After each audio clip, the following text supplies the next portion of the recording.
It's the second time that the crews have been to the 3.9-kilometre Canberra street circuit for the Formula Holden Australian Drivers' Championship. Rick Kelly, the pole sitter, just over a tenth of a second faster than the Singaporean Christian Murchison.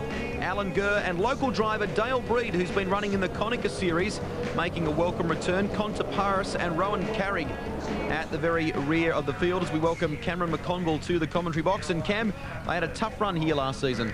Very, very bumpy, Rusty. They were struggling keeping the cars in gears. Now the track's smooth. It should really suit these cars. Holden Young Lions driver Rick Kelly set for a start. Staggered rows here on the Canberra street circuit. The Barana entry to your left.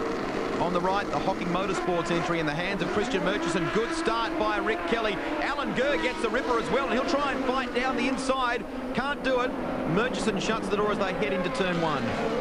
Well, Peter Hill there in the green M111 car got a great start as well. A small but quality grid in the Formula Holdens, and these cars are the fastest Formula around the circuit, the GMC 400 weekend, but they can't quite use the ripple strips and the curves as some of the tin top and touring car categories we've seen. We talked last year. Looks like there's some sort of oil leak of some kind. Some smoke coming from the back of Dale Breed's car, so we'll try and keep an eye on that. Last year, these cars were run at maximum ride height, like as far off the ground as they possibly could get, just to try and cope with the bumpy nature of the track. Well, even some drivers were experiencing blurred vision with the amount of vibration going through the cars. Of course, not a lot of suspension travel. They're very stiff and very fast, mind you, but I think they're having a much easier time of it this weekend with the track being nicer to drive on for them. Current Australian or Holden Drivers' Championship points leader Rick Kelly, the man who's leading the way, claimed his second career pole for this first 10-lap race over Christian Murchison.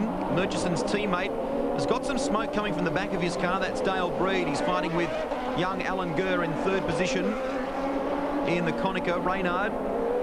Terry Clearahan, local driver from Canberra, doing a great job in fifth position at the moment. Well, look at Dale Breed. He pulls right out from the toe of Alan Gurr's car. He's on the outside. Won't be able to pass through there, but Dale Breed, oh, he's had a bit of a moment, and I'm just wondering whether that's all the fluid coming out of the back of the car there, but he certainly got sideways. But I was just about to say that it's great to see him up there challenging, having driven a V8 supercar in the Konica Series so far this year.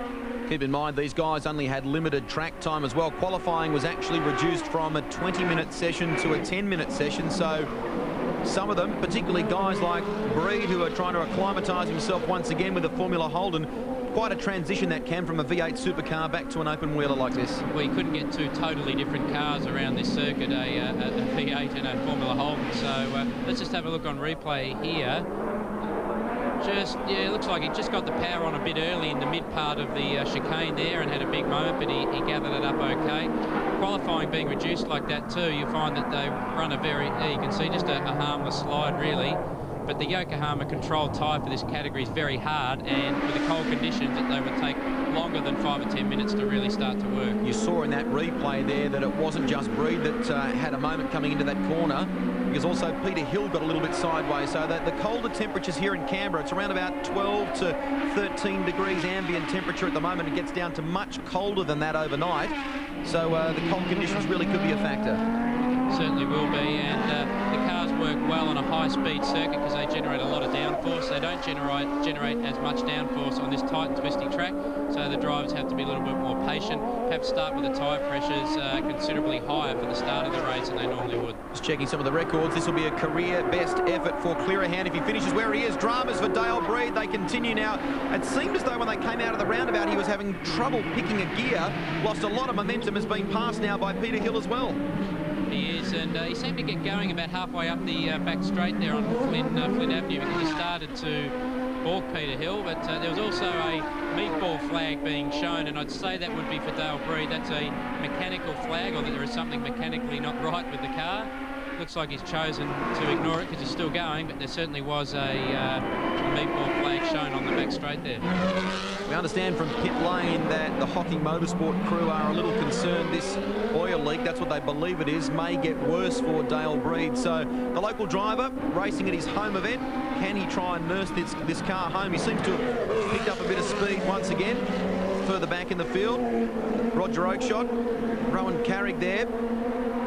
But up in front, that's Rick Kelly doing a terrific job.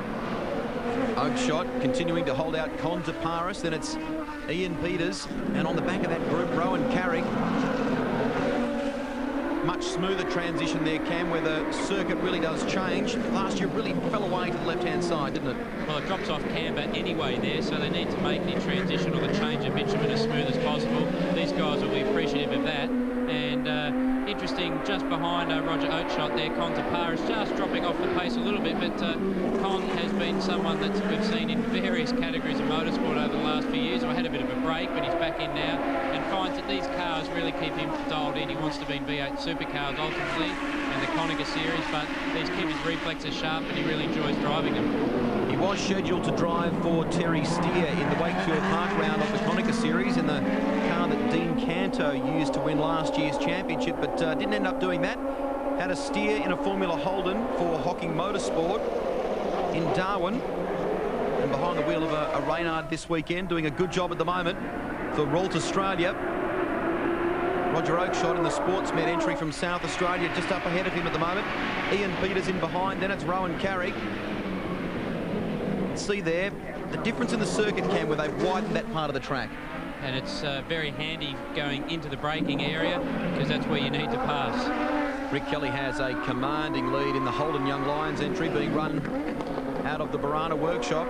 They're a team that really does know this category incredibly well, Cam. They've run so many champions in years gone by. Dramas for Roger Oakeshott. He was at the front of that field. That will allow Con to Paris in that battle, that three-way battle with Ian Peters and Rowan Carrick to assume the lead of that one. Oakeshott is out for the day. See if he can repair the car for race 2 this afternoon, but he's out of contention in this one. Let's have a look. Now that's interesting, a big brake lock up into turn 1, but I would suspect that he may have got a puncher out of that. Now, is this Dale Breed? Yep, Breed's into the finally coming into the pits, so that oil leak may prove too much. Yep, in fact the team's shutting the engine off, so Dale Breed now out of contention in this one as well. They'll try and find the source of that oil leak and fix it for the next race, but what a rotten start for the local driver who hoped to do well here. Excellent performance from Rick Kelly, though. This is a guy that we've talked about on a couple of occasions now, and he's got a massive future in front of him. 18 years of age. We shouldn't lose sight of that. The youngster from Mildura. And there's no doubt about this category too. It really does give you good training experience. It teaches you how to set up a car. They're very fast. But Peter Hill, side by side with Clearahan there, up the back straight into the hairpin. Oh, a bit of wheel touching going on between those two. Clearahan survives it, so does Hill, so they rejoin the circuit.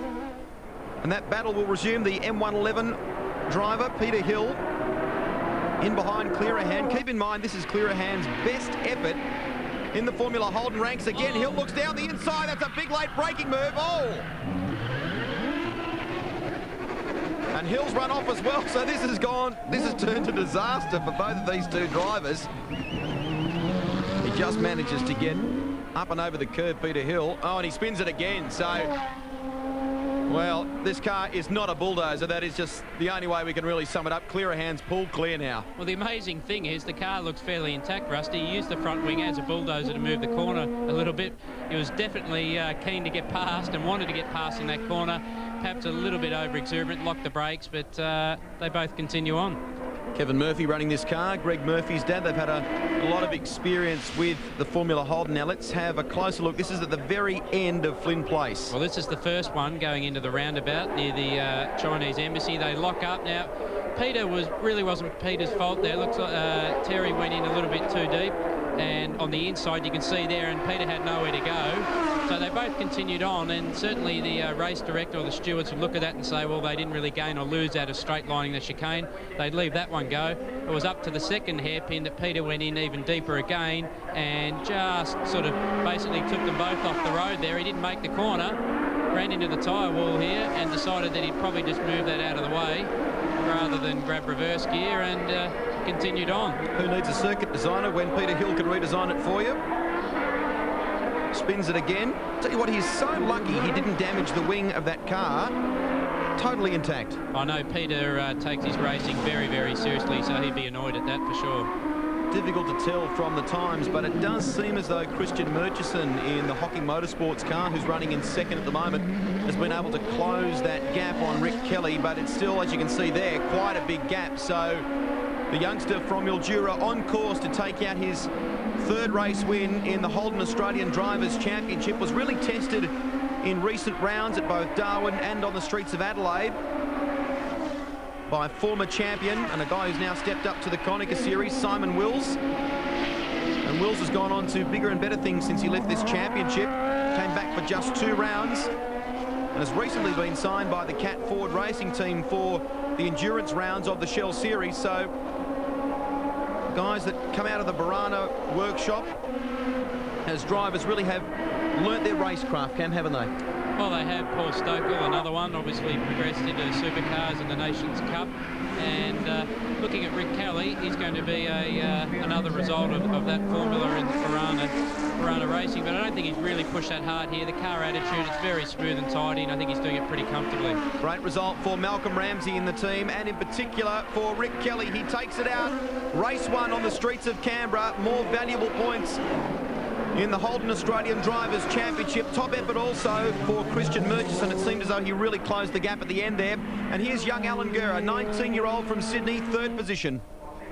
Great effort by young Alan Gurr. He'd be happy with just getting some points, first visit to Canberra. So we'll recap them for you on the Holden Australian Race Driver score. Rick Kelly from Christian Murchison, Alan Gurr in 3rd, Terry Clearahan in 4th. Peter Hill, despite that massive spin, hangs on for 5th position in the M111 Reynard. Well, Rick Kelly, a win in race 1. How was that? Yeah, it was good. It was pretty difficult out there for 10 laps. The track's very bumpy and it's very hard to maintain your strength throughout the race. But no, I'm really happy with the result. Now, this is your first run at Canberra. How did you find the track? The track's very difficult and the bumps really tend to get to you after a while, but the team have done a great job. We haven't had to change the car much throughout the weekend, and no, I'm really happy with the place. Canberra as we get set for another race in the Formula Holden Australian Drivers' Championship, one of the great support categories to the GMC 400 this weekend. Rick Kelly took out race 1. Can he do it again in race 2? Our trackside onboard camera with the Rolt Australia team. One of their drivers, the young 19-year-old from Sydney, Alan Gurr, who finished 3rd in that opening race of the day. Rick Kelly will start from pole courtesy of his race win. Christian Murchison finished 2nd. He lines up beside him on the front row. Clearahan, what about that effort from him, the Canberra driver, finishing 4th in the opening encounter. Peter Hill and Ian Peters further back on the 3rd row of the grid. Dale Breed, now they have repaired that car at Breed's. He had an oil leak in race 1, but he's off the back of the grid in this one, so we'll see how he goes. Good. Lines up the challenge, Konica Reynard. Staggered start for this. Kelly off to the left of your screen, to the right. Christian Murchison, who we have seen campaign in this category before. Away we go. Good start again by Rick Kelly. Murchison launches off the line. So does Clearahan. Got a ripper of a start. I thought it might have been Alan Gurr, but in fact Gurr has made a rotten start, bogged it down off the line, Cameron McConville, and that's allowed Clearahan to fly past. Well, Clearahan would be wrapped with that, or we can just see Alan Gurr getting up to speed in the background now, but has lost out, no doubt. Ian Peters leading the next pack of cars to come through by the looks of things, and we'll keep an eye on the progress of Dale Breed. He's right at the tail of that group, in fact, so Breed on a charge even on the opening lap. That's a tough call on cold Yokohama tyres. It is. You'll have to be careful getting the power down. As you can see, Clearahan there in front. We're on board with Alan Gurr now. Gurr looking, no, he had to lift in the middle of the straight there. Clearahan just blocking the inside line. Careful getting the power on out of there. Now they run down under the bridge. This is a sequential gearbox in this car. Good speed down under the bridge, right in under the slipstream now, but again he's not going to be able to go down the inside under braking. He'll have to try and do a switchback on the exit of the turn. Our trackside onboard camera shows you just how violent a ride around the streets of Canberra can be in the Formula Holden. Oh, look at Alan Gurr! He's gone big time! Went up and over the curb, and you can't do that on that part of the track, certainly not in a Formula Holden. Well, I can tell you that a lot of the drivers were talking about that section of the track there because there's some guttering and then gravel before the actual wall. Alan Gurr went to have a look past Clearahan and just clipped the wheel on that guttering, and it turned the car completely right across the road. And we think he looks like he'll be okay. I think you're fine. The safety car will come out here. It'll be interesting to see just what the officials do. because that car is parked not far off the turn between State Circle and Flynn Place, and it might be difficult for the drivers to get around. Let's have a closer look at this. Well, Alan Gurr goes to the left side of the road, our right. You can see at the top of the shot there, drops the wheels onto the gravel over that gutter line, just turns the car completely right into the wall, breaks all of the suspension, takes the nose cone off, the nose box. That's a very big hit. And I've got to say there was some concern that that could happen if you were pushed up onto that gravel during this weekend, and it has happened. Let's have another look from the onboard camera. Switches left, wheel up and over the curb, bang. That is where our onboard camera picture's finished. From the aerial shot, it's difficult to tell. You don't realise until you see the onboard pictures that that medium strip has actually been exposed there, Cam, and you simply can't afford to let a wheel right up the curbing like that. Yes, he certainly, well, really did misjudge it slightly by using more of the road than was available, but he only just got the wheel on the curb, but that was enough to really set the car Dale off. Breed. That's a spin by Dale Breed there. He was chasing Contaparis, and he made up all that ground from the back of the pack. Can you believe it? He'll have to do it all again. And he can't really reverse because he can't see what's coming around that corner. He just has to rely on the flag marshal, perhaps, who's really just waving the flag, not so much telling him what's coming around. And I think he may have stalled as well. Well, that's a shame for Dale Breed. His weekend return to Formula Holden gets no better. An oil leak put him out of race. One on again. Boy, oh boy, Peter Hill did exactly the same move in race 1 on Terry Clearahan. Now this time Ian Peters is the unlucky victim. Well, there was just a wheel bang there, so Peter certainly got the bit between his teeth. He braked very late in the corner. Let's have a look at the replay of Dale Breed. Breed comes into the turn. State Circle to Flynn Place. Bit too much gas. And the back end comes completely around. So did that one all on his own. Yes, and I think that little touch coming out of the turn perhaps cost him a little bit, so he lost a bit of momentum, then tried to get the power on in a hurry to make it up, and a big oversteer slide, and safety car is coming out onto the track. Well, that'll bunch the field back up once again. That actually might help Dale Breed if he can fire that car back up and tag onto the back of the pack. Everyone will be bunched up nice and tightly. As bad as that spin has been, and the fact that he's been put to the very back of the field, that will help him in terms of this battle, won't it? It will. Let's just have a look at the back of the car, the train here, the freight trader. Yes, there he is. So he has caught up to the field, and that will help him now. Just have to start from scratch. Well, the word from the officials at the circuit here is that we'll see the safety car pull in probably in about 1.5 laps time. They haven't finished clearing some of that debris from Alan Gurr's crash. This is that spin once again. Certainly just touched the back of the car and tried to get the power on too early. This is Alan Gurr coming up over that gutter line onto the gravel, and that was a very big hit because he really wouldn't have got a chance to lift off. He was on the power when the tyres touched the gravel, spun it across the road. Hopefully he's okay. Lights out on the Monroe safety car as we get set to resume racing in the Holden Australian Drivers' Championship. Rick Kelly, the series leader, took out the opening race, and this, if he can stay where he is now, this will really help his championship and a nice, comfortable points buffer.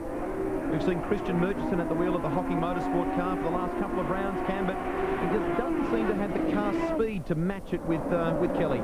No, I think Kelly is in a league of his own this weekend as far as pace goes, but you never know. Oh, look. Taparis having a moment. Certainly was. Cold tyres after the restart. That could easily catch a driver out on the first lap. Luckily, he didn't hit anything.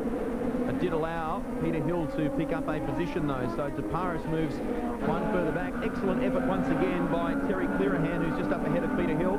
There's Dale Breed, already picked up one position. He is past Rowan Carrick.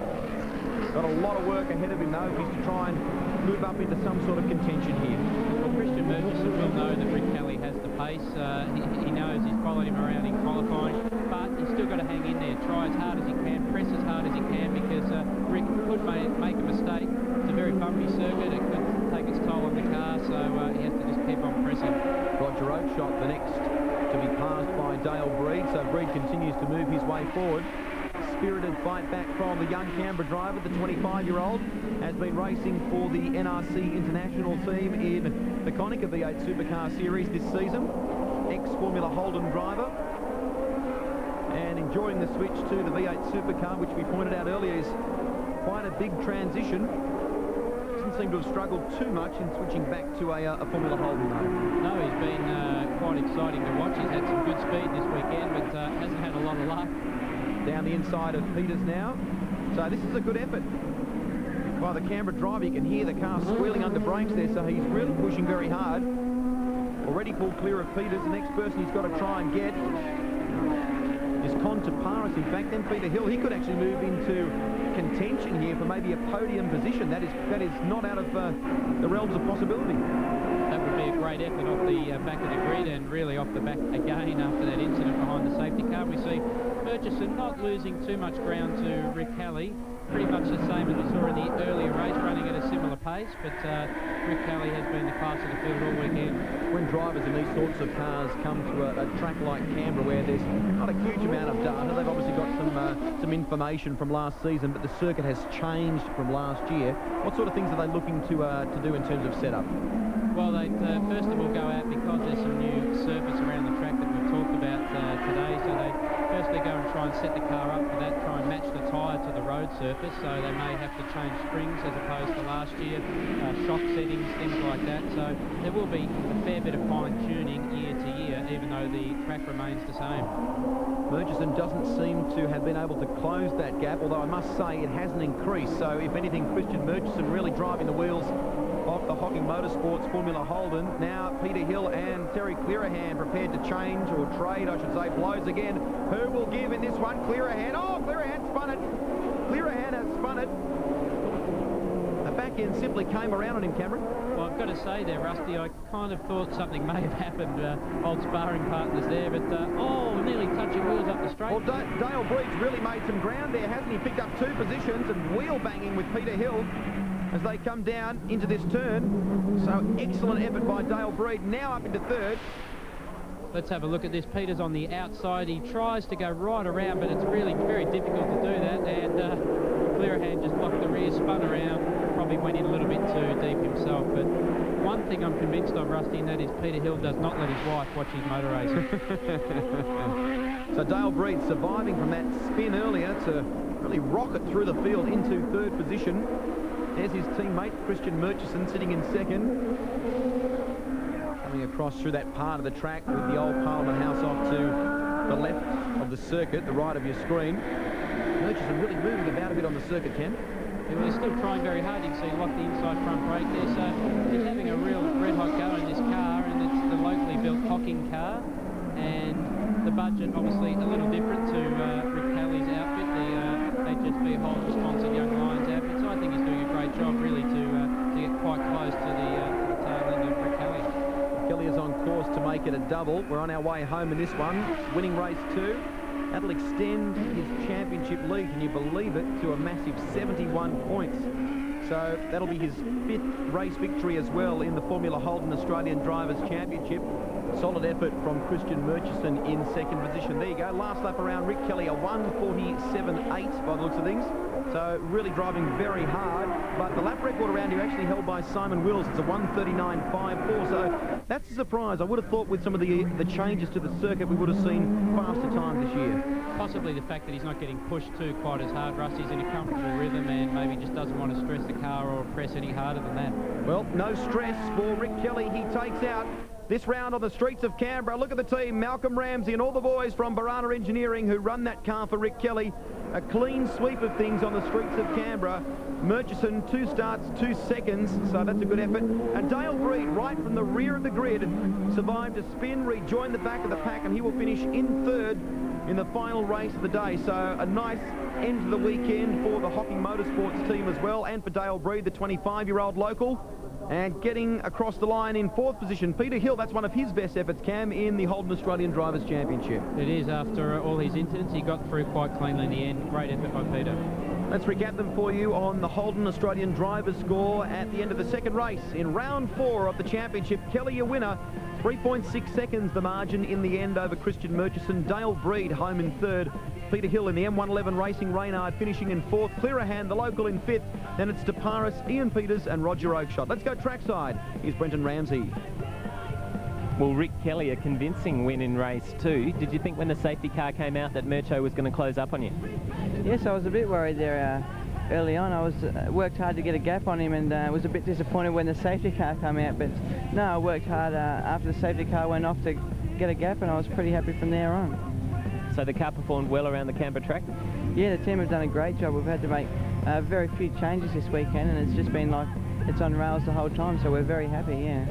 Well, the other reason he should be happy is because he now has a 71-point lead in this championship, Rick Kelly, after 4 rounds. Stuart McColl was a spectator here this weekend, now just 2 points separating himself and Christian Murchison in third. Simon Wills, after 2 rounds, he only competed twice this year, is in fourth.